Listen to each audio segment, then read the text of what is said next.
Greetings. In the name of Yahweh, under the name and authority of Yahshua Messiah, and under the direction of the Holy Spirit, in which we live, believe,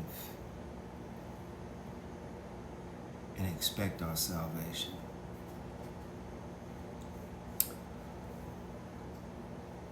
This video that I'm about to bring right now, I must admit, I'm a little bit disheartened because, for one, there are so many things that I know. So many things that I know. But I'm the only one that can really make use of the things that I know. This particular video is going to be about focus.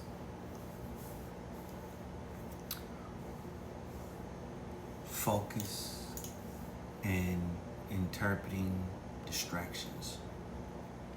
Now, if you watched some of my previous videos in which I talked to you about what distractions do, how do we lose ourselves to distraction? Excuse me.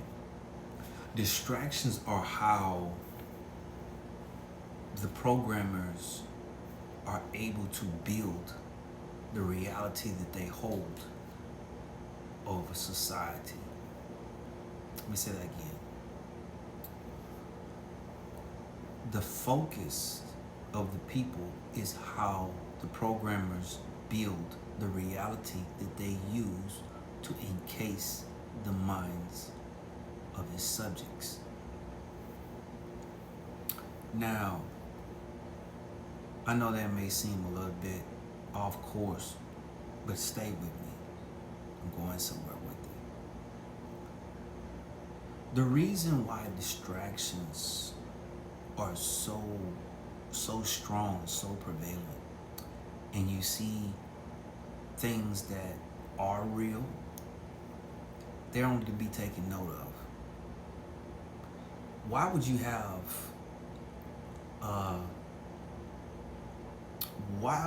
sit with emotional grief? Be honest with yourself. Why would you sit with emotional grief? If you heard on the radio or the television that the U.S. bombed Syria or Yemen 70 times. What in the world, in what you heard or what you seen in the rubbish and debris would make you break down emotionally and start to cry? It shouldn't be anything. Lost life is a lost life. It's nothing you can do to bring them back. But it's none of your concern either.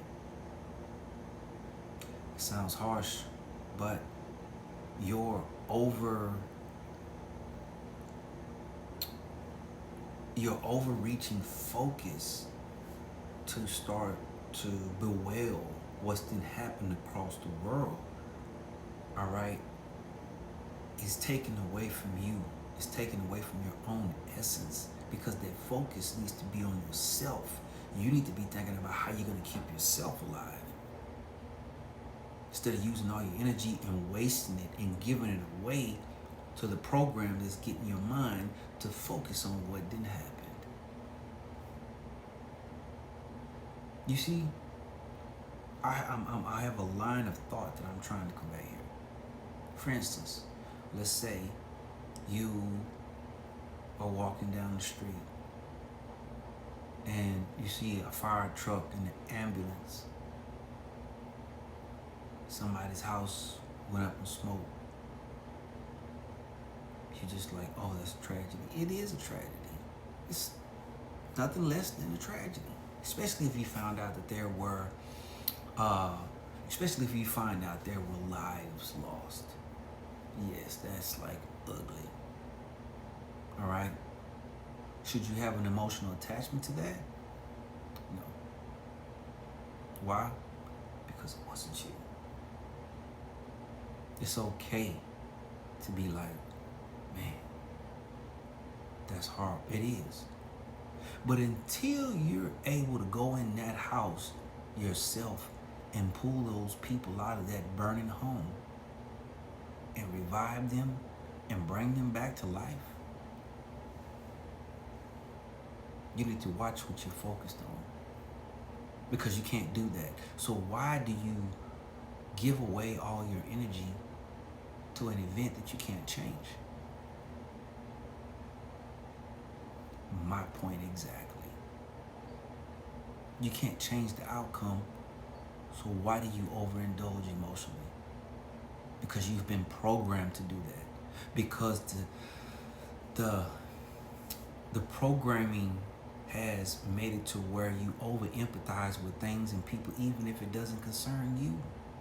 And the more you focus on it, the more your energy you give away. You think it doesn't go anywhere, but you're totally wrong. Oh yes, it goes somewhere.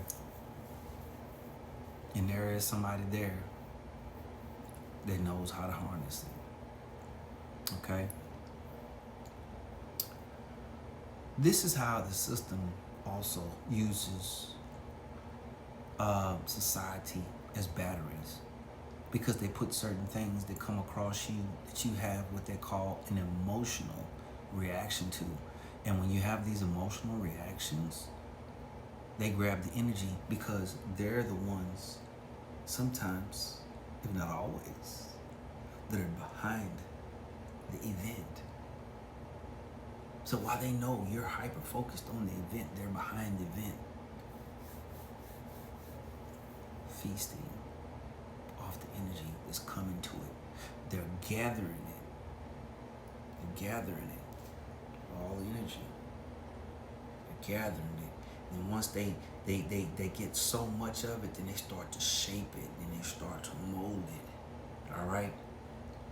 And then, once it's then generated the power source that it needs, okay, then it's what they call infused with another idea, with another thought, with another program. This starts to become perpetual, and then it's released. You think it's just gone? No, they use the energy. So, painful as it is, I've had to work through this too many times, too many lifetimes. I've worked through this type of thing in so many lifetimes that it doesn't even make sense. This time, I'm not a passive observer no more. I'm engaged. I'm engaged fully in what's going on. And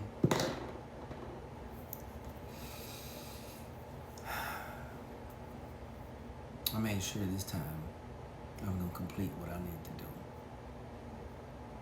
Yes, I'm perfectly all right with admitting to you, yes, I'm a reincarnated soul that it did what I'm doing right now over other timelines and other eras and other years. But my main focus is trying to help those who will be the seed of the future. Because if I don't do this now, everything will be recycled again, and then the next generation will be lost. Maybe potentially even forever. So now, I'm back to finish what I started. And these videos is a part of what I first started. Ashe. And shalom.